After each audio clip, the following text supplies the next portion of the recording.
Evening, my name is Paul Ribbons. And I'm Tony Gedge. Welcome to All About Property. Just so you're aware, you've been in the game?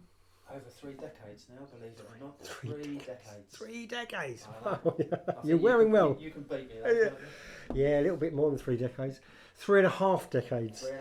Go on. 3.5. So yeah, it was back in the 80s that I joined. I got involved. So what's your history, Tom? My history, I started in the property market in the early 90s. I left school. I'll take that back. When I was 13 years of age, I said to my mum, what do you need qualifications to do? You've been an estate agent. And the good thing she said to me was none, as far as I know, but the bad thing to her was meant I left school with no qualifications. So there we go. Quality. Absolutely. And I remember when I left school that Friday afternoon, it was a nice sunny day, I'll never forget it. And I literally left in my shorts from school. I had a white Pringle t-shirt, top on, jumper, and a Lyle and Scott polo shirt. Wow, you are showing your age. That was the last day, yeah. So casuals of the 80s. And I walked up and down Whitstable High Street, where I lived, and walked into all the estate agents and said, "Have you got any jobs?" And they all looked at me as if I was thick. Literally, all looked at me as if I was thick. I probably was, because I left with no qualifications, but I knew what I wanted to do, and it was to be an estate agent. Why? Don't know. Really don't know, because we didn't have the things of the internet or anything else back then that we could look up and have a look at it. But it was just something in me. And they all sent me off saying, come back when you pass your driving test. Okay. Which was a fair thing. And I asked a couple why, and I said, because you need to do viewings, that's where you'll start, going out and doing viewings, then you'll progress. And I remember a guy called Kim Foster, who was a well-known name in Whitstable. He gave me a few tips and said, go and pass your driving test, come back and we'll have a chat. So I obviously needed another year before I passed my driving test. It took me probably 2 years to do that. I went and worked in a factory for 2 years. Really, really boring. Done loads of overtime. Saved up some money, so I knew when I was going to get past my driving test, I had that car and ready to go. Wow. And just so people are aware, when you first joined the estate agency, what was it like? What was the property market like at the time? People say it's bad now. The news say it's bad now. The press say it's bad now. If you stand in the pub, not that I do, but if you stand in the pub talking to someone in the pub, or a property market's on the floor, it was horrendous. All right, okay. Absolutely horrendous. Give us a little taste of what horrendous is like. Horrendous meant, back then I worked for Woolwich Property Services, and at the time we were connected to Woolwich Building Society, and we had 250 repossessions. 250? 250 repossessions in the cabinet. Oh, right? Shit. Yeah, that was huge. And who had to do most of the reports on them? Oh, yeah. Because I was first in. There you go, do that. Yeah. And it was tough. There weren't many buyers about. But the thing was, you could buy a 1-bedroom flat in the town that I was working in for £8,000 to £10,000. Wow. I know, £8,000 to £10,000 for credit card money, yeah. Absolutely. It was right out of my mouth. It was credit card money. And I remember I was 3 months in, and the market was getting worse and worse and worse. Nowhere near the way it is now. Nowhere near. And my regional director and my MD came down and said, basically we're going to have to make cuts. Last in, first out. And I was gutted. And I said to one of them, what have I got to do to keep my job? And they didn't expect me to ask that, but I think they knew how passionate I was about it. And they said, we'll come back to you on that. And they came back to me a few days later and they said, you've got to sell X amount of properties over the next 4 months. And I was thinking, right, okay, how am I going to do this? Because it was a target. 250 repossessions, right? Wow. Absolutely. And lo and behold, I'll take that back. So we didn't have computers or anything back then. We used to have postcard sized box. I used to write all the details on there. If we gave details out to someone, or we faxed details to someone. Fax was a fax. Yeah, faxed details to someone, or someone came in. And I remember every I used to have the Thursday off. No, Wednesday. Sorry, Wednesday. It was James's day off on the Thursday. But every Tuesday night, I made sure I left the office last. Right, yeah? right, yeah. And we had a suspended ceiling, and I put my applicant box up on the suspended ceiling. So no one could nick it. No one could get hold of my applicants. Right? And then Thursday morning, I'd make sure I was back first in the office. Bang, pulled them down so no one could question what I was doing. But they were my blood. They were my livelihood. They were not losing me my job. Yeah. And this guy walked into my office, and it was almost as if the light was shone on me. Right, okay. He said to me, "I need to buy quite a lot of property." He was from North London, and my eyes just lit up, absolutely lit up. And I took him out in my car, showed him some properties, got to understand what he was looking at, and in the end, I built up such a rapport with him. I would phone him up and say, "I've just taken, or my colleague's just taken this on the market," and he would say to me, "What are you phoning me for? If you're phoning me, you want me to buy it, just tie it up. Wow. Just sell it to me. Get me the sales memorandum." So he saved your bacon. Yeah, he did. Yeah. But then again, you obviously took that opportunity and run with it, and the fact you asked them the question tells me something about you as an individual. So how long did that sort of last for in when you was working in that market? Because I was in East London and I had a very similar experience. But how long do you remember it lasting for? What, that market? Yeah. I'm going to say 6 or 7 years. It was quite deep. It was very deep. Yeah. It was deep. And we didn't really come out of it till late 90s. I'm going to say it was late definitely 90s, late 90s, and there was a slight turn, maybe around the early 2000s, if I remember right. That's right. But my experience is slightly different because I got involved in prior to the boom of the 1988. I don't know if you remember, in 1988 there was they abolished dual Miras, which was mortgage. £60,000? Yeah, it was. Yeah, £30,000 each. Yeah, that's right. So Miras was a mortgage interest relief at source, and it was about 80 quid per person on a mortgage. Right. Well, we're going back to the 1980s, and they were abolishing it on the 31st of August 1988. Right. And they announced it in the March. I think it was the 15th of March. And I saw an increase in prices, 33% in that short period of time. 33%. I remember Barrister Eves in Walthamstow basically banked £1 million up until the 31st of August. And we're talking about average com being... 1,400 quid? Not even that, £1,100. Was it really? Average commission was £1,100. So it was phenomenal. And then by 1988... 1989, 1990, experienced the same problem. Repossessions coming. We used to get people literally walking in the office to say, "Here's my keys." It was sad times. Very sad times. So I got into it in the boom time, and then we fell into the recession, and I was lucky to stay in the industry. I'm very similar story to yours actually, because I was working for Best Eves in Barkingside. And the pressure was on to sell houses. And we had this guy walk in, similar scenario, slightly different. He just said, "I work for a housing association." And the housing association had allocated, or the government had allocated a lot of money for the housing associations to start mopping up properties because they knew they needed to get something going. And he walked in, and I think I sold him 26 houses in 1 month. Wow. In 1 month, right? Wow. It was crazy. Wow.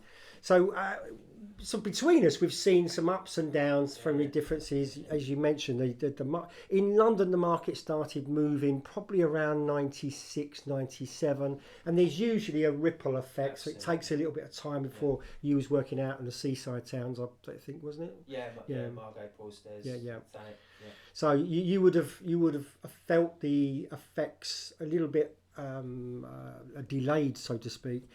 And then in '96 I needed time to myself, so I got out of the business. I got out of a state agency, and then I went self-employed.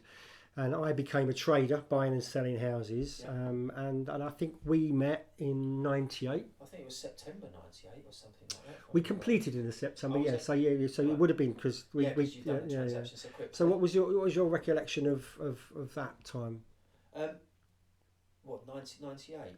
Well, me and you when we Oh, first when met. we first met, I got a phone call from you. Well, not from you, but I picked up the phone because you had to be first to the phone because that's where your next potential valuation deal was yeah, coming yeah, from. yeah. It could have been your next mortgage appointment was coming Yeah. from. Could have been your next what sale was coming from. Could have been where your next viewing was coming from. And I remember you phoning me up or phoning the office up and saying you've got a house in, or there's a house in Hudson. Was it Hudson Drive? I think it was Hudson Close, wasn't Hudson it? Close, Hudson Drive, yeah. Just off the Marshall Road in Raynham.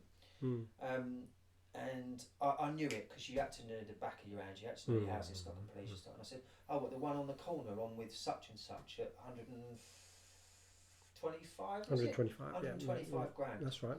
Got a good memory. It's all about property, isn't it? Yeah. That's my memory. And I said, no, you don't want to buy that. I said, I've got a far better one round the corner. Far better. Yeah, I remember that. Yeah, far better one round the corner. Double garage on the side, conservatory on the back.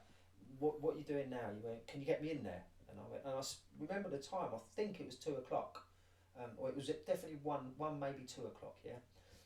Got you in there. A couple of hours later, received a phone call from you. Just to let you know, and I'm thinking, well, just to let me know what? Here we go, because I never knew, Bob. Just to let you know, I've agreed the price with the vendor, which is the seller, for those of you that don't know. And I'm just on his way down to the solicitors to pick the contract up, to take it to my solicitors in Walthamstow.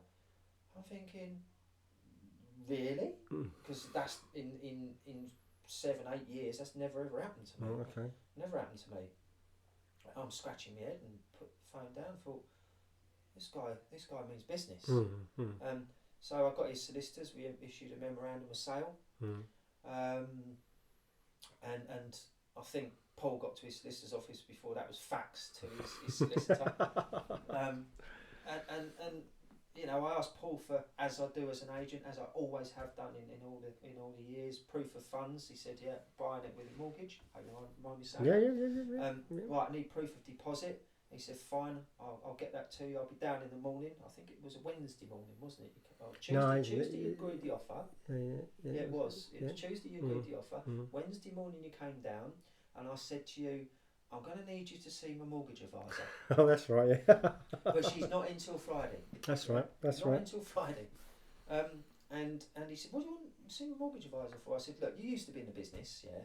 You know the score. You've got to see my mortgage advisor because I know you've agreed it with the vendor, but we need to take the I think you couldn't actually book the sale effectively until that's it. Yeah. So you've got to see the mortgage advisor, and then she can turn around and say, yeah, that's a sale. Right, because as you rightly say, we can't book sales until the mortgage advisor ticked it off. And the reason why we do that is because I've heard so many horror stories where things have been put together by agents, and a week later, 2 weeks later, the buyer's phoned up and said, "I'm sorry, I can't get a mortgage." To me, that should never happen. That should never happen. So booking the sale's one thing, but making sure you're protecting your vendor's interests. Yep, of course, that's what it's all about. Yeah. So you said, "All right, I'll be back down on Friday." Well, Wednesday afternoon you phoned me up and you said, I need to get this done. We've got a bank holiday ready coming up next week. I can't get things done because I can't get a survey booked in. I said, who obviously who you with? And you told me who you bank with and bits and pieces because I've seen it. So I said, leave it with me. I know somebody who's on their panel, and I phoned a surveyor up. And I managed to get in there for Thursday. That's Thursday, yep. That's right. Surveyor went in there Thursday, and your survey report was faxed back, and your mortgage offer was with your solicitor Friday morning. That's right. Yeah, and you had a copy, I think. Yeah. Well, that's when a bit of carnage happened, because you walked in on Friday, and I introduced you to Andrea. That's correct. And she stood up and all nice and thinking she's going to get some business out of this. And I think you turned around and said something along the lines, correct me if I'm wrong, I'll save yourself some time because I've got my mortgage offer. That's right. And she said, what have you got a mortgage offer on? Yeah. And I went, Jefferson Drive, and she went, you can't have a mortgage You off. can't have. That famous last words, can't, C-A-N-T, take the T off. He can, and he did. Yeah, and I pushed it in front of her and she was reading it and she's blown away. My recollection is slightly different, Right. on the beginning part. Okay. Because when I said to you, have you got anything, I think I was inquiring about a house that you had, and you said, why don't you look at this one? And it was more money. It was because Jefferson was 165, and the one I was looking at, about 40 grand more. Yeah, it was about 40 grand. Yeah. But there was another one I'd phoned up about, and you said, go and have a look at this one. It's a far better house. And I went, well, no, I don't know. It's it's 40 grand. And you went, no, have a look at it. You pushed me into it. I didn't push it. Did Well, I? gently coaxed me. Gently coaxed me. And then I remember saying to my wife, Yvette, I just said, have a look at it. So while we were in Mars, I'll have a look at it. And as we walked up to the threshold, I grabbed her hand, squeezed it, and you know you get that feeling when you walk across the threshold about we just knew it was the house for us. So you undersold yourself there, because you did push me to say, go and have a look at it. You've got nothing to lose. You're in the area anyway, and what I would class as good quality estate agent. So that just shows you. That shows you the reason why you were still in it during the 90s when it was really tough, because you understood, which is the fundamental part of this business, which is nothing about property, it's about people. So you understood that. Yeah. So that's how we met, and we've done business, a lot of business in the last God knows how many years. We've known each other. We stayed friends. 25 years now? 25 years. Wow. And I think and you made a suggestion that we should be doing something like a podcast. And I said that's a great idea, because I do a few other podcasts as well. And this podcast is called All About Property, and Tony and I are going to be sort of literally going over the next few weeks, and we're going to be doing about 6 episodes. And we're in that 6 episodes, we're going to be talking about all things property. There's different themes each episode. What we're going to be talking about? We are going to be talking about first-time buyers. So if there's any first-time buyers out there, and one thing I just want to throw in there, going back to the early 90s, which you don't know or may not know, because the 90s is obviously quite a long way away. What was the highest peak that you knew interest rates, Paul? 15% on the 16th of September 1992. So 15%, yeah, 15%. So we're going to be covering first-time buyers on the advice that we might give through our nearly 70 years of experience. Yeah. We're not saying it's right, but if you can pick up anything from it, first-time buyers. I think we're also going to be talking about renting versus buying. Well, yeah, it's a good subject. That good subject. Why do you think that's a good one? I think when we were younger, there was very little choice. People had to buy houses because there wasn't the rental market there is today. Absolutely. And you've got the scenario where it's a big chunk of change to find for a deposit to buy a house today, and whereas renting's very convenient, and I think people fall into that bracket of it's easier to rent than it is to buy, so they make that decision based on maybe something that's affecting them right this moment, as opposed to looking in the future and saying in 10 years time, whose mortgage have I paid off if I'm renting? So that's important as far as I'm concerned for first time buyers to understand. I think we're also going to be covering the do's and don'ts about when you're preparing your home to put your home on the market. Yeah, that's a good one. That's a good one. Because the amount of times, and I'm sure it's happened with you when you've been round to somewhere, is there anything we need to do? You know, it's a question. Always reminds me of that story of Nelson Road. Do you remember? In Gillingham. Yeah. We went around to see that guy, and we sold 4 houses in the same road. Yeah. And he was sitting in the office smoking a little cigar. Do you remember? He was moaning and groaning, you ain't sold my house, you ain't sold my house. And I remember going round to see him, and then I got him to change all his furniture around. Yeah. Do you remember that? But that... And we sold it. If I remember rightly, that came from something that you experienced. Oh man, when I first, before I got into agency, we'll come on to that in one of the episodes. Jargon busting. Oh, that's a big one, because I think we take it for granted as property professionals. all these jargon words and phrases we use, and what do they really mean? What do they really mean? And the implications of the meanings of these as well. So that's jargon busting. What else are we going to talk about? We're going to be talking about conveyancing stroke solicitors. Yep. The legal process from hopefully from the A to Z of a transaction, and whether we go into it deeply or not, we don't know, but we certainly know how to get a transaction across the line. We'll share something with you that we... And talk about jargon busting, getting across the line means actually getting it to completion, so someone can move in and actually purchase it. So I think there's another one we was talking about was, does someone sell their house or do they extend it? Yeah. Because that's something that people talk about now. Do I put a loft conversion on, full width extension, stay where I am and spend the money, or do I... Because it's costly to move nowadays as a second time buyer. Is it worth me moving on and find a house is already done? So that's not something we were talking about. And I think another one we were talking about is advice for second steppers, which is, is it the right time to do it at the moment? Because, there's a lot of negativity in our industry at the moment about what's really, really going on. So, and depending on how far we go, maybe we might be looking at mortgage advice, but that won't be for me or you to talk about that. No, we can't give it mortgage advice. So we might have a few special guests in the future. That's an idea. So I'm looking forward to this. I think, and I think one of the things I spoke to you about is, what's going on, what's really going on at the moment, because you sort of touched on it earlier and suggested that back in the 90s it was far worse than it is now. Far worse. We were in the trenches. Yeah, and I think it's important for people to understand there's been a shock to the system. That's the way I see it. There's been a shock to the system. Interest rates were, the mortgage rates were around the 2% or sub 2% for quite a while. You couldn't really. Not many people got sub 2s. No. So they were around a 2 or more. So it was probably between 2 and 3, maybe 2-3.5%, depending on how much you borrowed, when you borrowed it. But certainly in the last couple of years, when they dropped the interest rate to 0.01%, we saw sub 2% interest rates. And I think when you take it from, say, 2% as a mortgage rate up to 6%, that's three times what it would have been. And that's a shock to the system.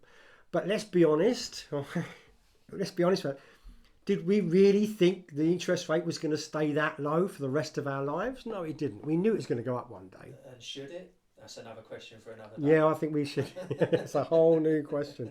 We can question the Bank of England as much as we want. Yeah. But the reality is we're in a situation where we've seen interest rates rise substantially. Percentage-wise, it's probably worse than the 1990s, only because they've gone up substantially. But the difference is, I think, the affordability was stretched more in the early days at 15% than they would have been at 5%. So today it's 5 or 6%, whereas my very first mortgage was 14.5%. Wow. Very first mortgage I had was 14.5%. That was in 1986. Right. Yeah. So, but we'll go through the history of property, why I think things are different this time. And we're not going to do that today, but we'll do that another time. Maybe our next episode, we'll do a sort of like a market update. I think that's quite important. Yeah, definitely. And if there's anything that anybody would like to ask on a subject, we're going to put this up on YouTube as well. So if there's comment section below, so put it in the comment sections. Any questions you want to ask. And also make sure you like and subscribe if you're watching on YouTube, and then we'll be putting out regular content. And we'll post this probably on social media as well. So if you just get involved in the comment section, because everyone's got an opinion on property, and I think you mentioned it earlier. Because I asked, why are we doing this? What was the purpose of us doing this? And you sort of mentioned earlier about sharing our experiences, and if we can help people and what have you. But we'd like to know what people are thinking. Yeah, true. But you mentioned something. You said, and my wording's slightly different to yours, but you said people have always had this fascination with property. You had the fascination when you was younger. I did. I remember having a paper round when I was 13 and walking down a particular road, Car Road in Walthamstow, thinking one day I'm going to buy a flat down there. One day I'm going to buy a flat. And I was thinking that when I was 13. My father never owned his own house. He rented. He was in private rental, and so But I see there's a fascination, and property's always been sexy as far as I'm concerned. Very sexy, and it still is now. When I'm in the gym and I talk to people, the young brigade as I call them. When I didn't speak about property when I was younger in the gym, but looking back on it, I did. And they come up to me now, the 15, 16-year-olds that are in the gym. What do you do? I'm an estate agent. Oh, I want to get into property. That's one of the first. I want to get into property. Yeah. And I'm always open to speaking with people. We're always learning, constantly learning. Well, it's the thing I've always done, and I've done this all through my adult life. And I come across people who are renting, or they're not in a particularly good position, and I'll be saying, buy a fucking house. Yeah. Go and buy a house. Just break your neck and buy it. You'll never regret it. It goes up and down over a period of say 50 years. The one thing it's going to do is going to go up over, because we are a small island. We don't build enough houses. The population is increasing, and housing's. And my father said to me when I was a kid, was get into food, clothing, or housing, because we need all three. And I remember, but my career choice was slightly different to yours. Yeah. Similar background, which is no qualifications. Yeah.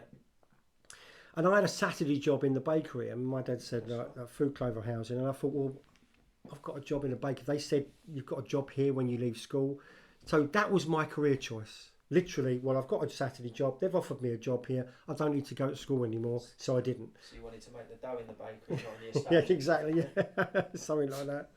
Unfortunately, there's no dough in it.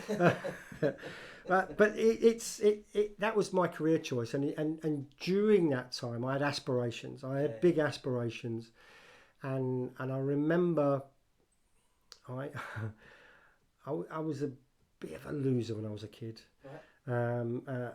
And I wasn't the best behaved. I had a very poor attitude, and I do remember smashing my car up after I'd had a round with my girlfriend, because I think we were splitting up. Right. And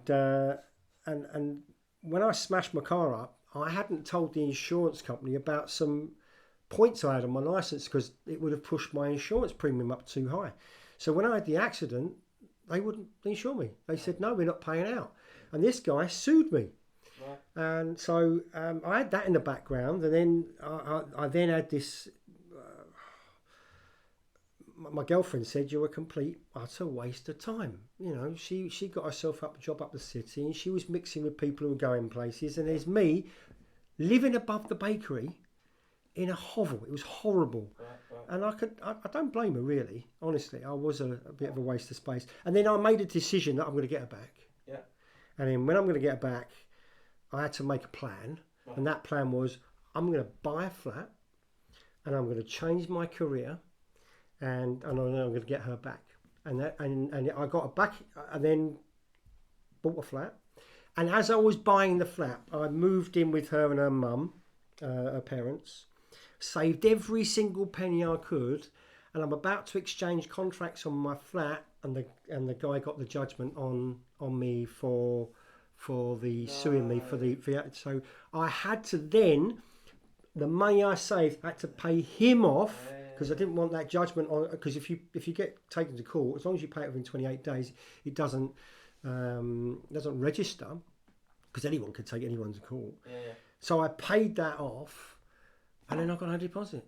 Oh, mate. And so we had to scrimp and scrape, and I think we managed to get a little bit more on the borrowing that we anticipated. That's why it was 14.5%, because the base rate was 12.5%. It was an extra 1%. Talk about take the piss.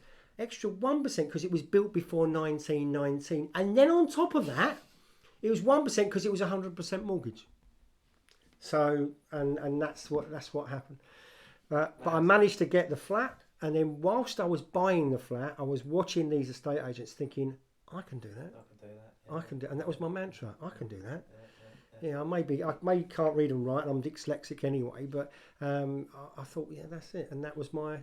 And then I'm convinced the agent, similar to you. I was grilling them all the time, like how can I get a job in your game? Asking them loads of questions, and I was just absorbing everything. And I just absolutely adored it. In fact, today I met a mate of mine I haven't seen for the best part of 20 years. Wow. 15 years, might be 15 years. And it was there were two young lads that used to come used to buy a lot of stuff off me in 2000 to 2007. And he was talking about, he did a building survey course, so he understood buildings. Right. But I've got this fascination about outer fabric of a building, how it works, breathes, how it's put together. And I knew all this stuff because I kept learning and studying, and I was just fascinated with it. And so when I was an agent, I knew the ins and outs of a building, understood the structure. The weaknesses, the potential issues that used to come up, from timber and damp through to sagging roofs to, removal of chimney breasts and bulging walls and and differential movement and old standing movement rather than progressive. And I understood that, and I think that's what set you and I apart from a lot of the agents out there, because we understood a lot of the things in the background, and we'll be going on touching on this sort of stuff as we go along in these episodes in the future. So, where do we go from here, Tom? Right now, have something to eat. Good. All right. So we'll bring it to a close today. I've thoroughly enjoyed having a little chat here. Wonderful. And what we'll do is we'll now, bearing in mind we've thrown this together. Literally, Tony turned up about 10 minutes before we started broadcasting this, and we thought, right, okay, let's record it, see how we go. This is our very first one. We're going to stick this up raw. We're not going to edit it. The only thing we're going to edit is the beginning bit where we're pressing the record button, and the end bit when we press to stop the recording. But the idea is this will grow, this will change. We'll get probably a bit more professional, right? But the idea is you've got a lot of experience between the two of us, and we want to share that experience, and hopefully there will be a bit of entertainment as well as we go along. So I'd like to thank you all for listening, and thank you, Tone, for suggesting it. Cheers, pal. Much obliged. See you soon. Thank you very much.